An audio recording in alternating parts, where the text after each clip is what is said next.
നമ്മൾ ഇന്ന് ഉണ്ടാക്കാൻ പോകുന്നത് നമ്മൾ ചിക്കൻ എഗ് റോളാണ്. അപ്പോൾ ആദ്യം ഉണ്ടല്ലോ ഗ്യാസ് നമുക്ക് വേണ്ടത് മൈദയാണ്, പിന്നീട് കരിഞ്ചീരകം, പിന്നെ അല്പം ഉപ്പും പിന്നെ ഓയിലും കൂടി ഒഴിക്കുക. പിന്നീട് നമുക്ക് വേണ്ടത് വാട്ടറാണ്. നമുക്ക് വാട്ടറും കൂടി ഒഴിച്ചിട്ടൊന്ന് മിക്സ് ചെയ്ത് കൊടുക്കാം. അപ്പോൾ വെള്ളം തികഞ്ഞില്ലെങ്കിൽ നമുക്ക് കുറച്ചും കൂടി ഒഴിച്ചിട്ട് ഒന്ന് മിക്സ് ചെയ്ത് കൊടുക്കാം.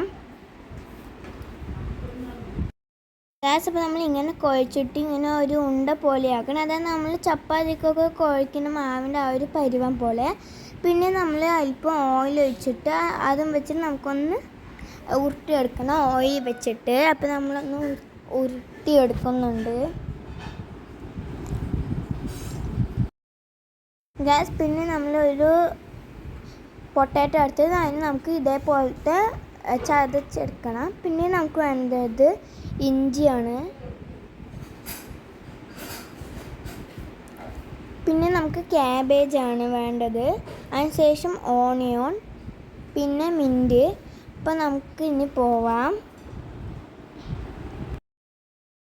ഗ്യാസ്. ഇപ്പോൾ നമ്മളിപ്പോൾ പറഞ്ഞ ഇൻഗ്രീഡിയൻസ് എല്ലാം എടുത്തിട്ട് നമ്മൾ അതിലോട്ട് മല്ലിപ്പൊടിയാണ് ഇട്ട് കൊടുക്കുന്നത്. പിന്നെ നമുക്ക് വേണ്ടത് മുളക് പൊടിയാണ്. അപ്പോൾ നമ്മൾ മുളക് പൊടിയും ഇട്ട് കൊടുക്കുന്നുണ്ട്. പിന്നീട് വേണ്ടത് കുരുമുളക് പൊടിയാണ്, അതും ഇട്ട് കൊടുക്കുന്നുണ്ട്. പിന്നീട് വേണ്ടത് സോയാ സോസാണ്, അതും. പിന്നെ വന്നിട്ട് ചില്ലി സോസാണ്, അതും. പിന്നെ അല്പം കോൺഫ്ലവർ. അപ്പോൾ ഇതെല്ലാം കൂടി നമുക്കൊന്ന് മിക്സ് ചെയ്തെടുക്കണം.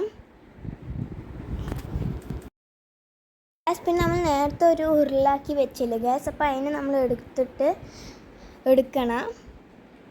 ശേഷം ഉണ്ടല്ലോ ഗ്യാസ്, നമ്മൾ അതിനെ ജസ്റ്റ് ഒന്ന് പരത്തി വെക്കണം, നമ്മൾ ചപ്പാത്തിയിലൊക്കെ പരത്തി വെക്കുന്ന പോലെ. പിന്നെ നമ്മൾ ഉണ്ടാക്കി വെച്ച ആ മിക്സ് അതിൻ്റെ മേലോട്ട് ഇട്ട് കൊടുക്കുക.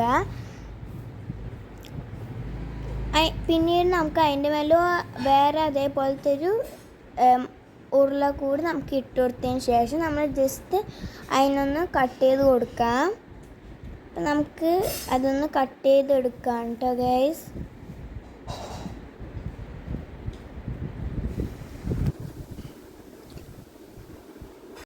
ഗ്യാസ് നമ്മളിങ്ങനെ 4 സൈഡും നമ്മളിങ്ങനെ അത് ഒന്ന് സ്ക്വയർ ഷേപ്പായി കട്ട് ചെയ്ത് കൊടുത്തിട്ട് പിന്നെ ഇതാ നമ്മളിതിങ്ങനെ ഒന്ന് കട്ട് ചെയ്തെടുക്കാം. ഗ്യാസ് അപ്പം നമ്മളിങ്ങനെ പീസാക്കി വെച്ചതിൽ നിന്നും നമ്മൾ ഒരു പീസ് എടുക്കണം. അപ്പോൾ അതാ വെച്ച് ഇടയ്ക്ക് ഒട്ടിപ്പോയിട്ട് ഗ്യാസ് നമ്മളിതാ ഒരു പീസ് എടുത്തിട്ടുണ്ട്. പിന്നെ നമ്മൾ ആ ഒരു പീസ് നമ്മൾ ഇങ്ങനെ ഒന്ന് ജസ്റ്റ് റോൾ ചെയ്ത് കൊടുക്കണം. നമുക്ക് റോൾ ചെയ്ത് കൊടുക്കാം കേട്ടോ ഗൈസ്.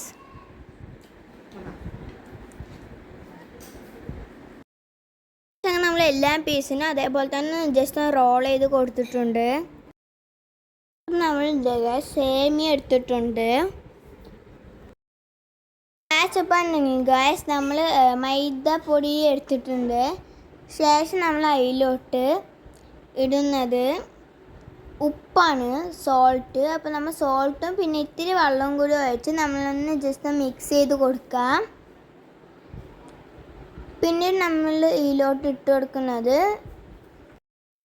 മല്ലിപ്പൊടിയാണ്. ശേഷം നമ്മൾ ഉണ്ടാക്കി വെച്ച ആ ഒരു ഉരുളനെ നമ്മൾ ഈ ഒരു മിക്സിലോട്ട് നമ്മളൊന്ന് ജസ്റ്റ് മുക്കി ഡിപ്പ് ചെയ്ത് കൊടുക്കുക. ഗ്യാസ് പിന്നെ ഉണ്ടല്ലോ ഗ്യാസ്, നമ്മൾ ആ ഒരു ഡിപ്പ് ചെയ്ത ആ ഒരു ഐറ്റം നമ്മളുടെ സേമിയയിലോട്ട് നമ്മൾ ഇട്ട് കൊടുക്കുക. പിന്നെ നമ്മളെല്ലാം അങ്ങനെ തന്നെ ഡിപ്പ് ചെയ്ത് കൊടുത്തിട്ടുണ്ട്.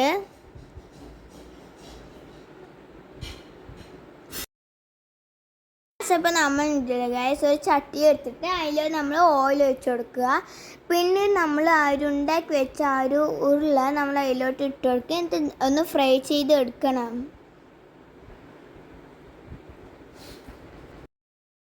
റെസിപ്പി എല്ലാവരും ട്രൈ ചെയ്യാൻ മറക്കരുത് കേട്ടോ. അപ്പോൾ നമ്മുടെ ഡിഷ് റെഡിയായി. അപ്പോൾ എൻ്റെ ഡിഷ് ഇഷ്ടപ്പെട്ട എല്ലാവരും ലൈക്ക് ചെയ്യുക, ഷെയർ, സബ്സ്ക്രൈബ് ചെയ്യുക. പിന്നെ റിവ്യൂ വരുന്നവരെ ബൈ.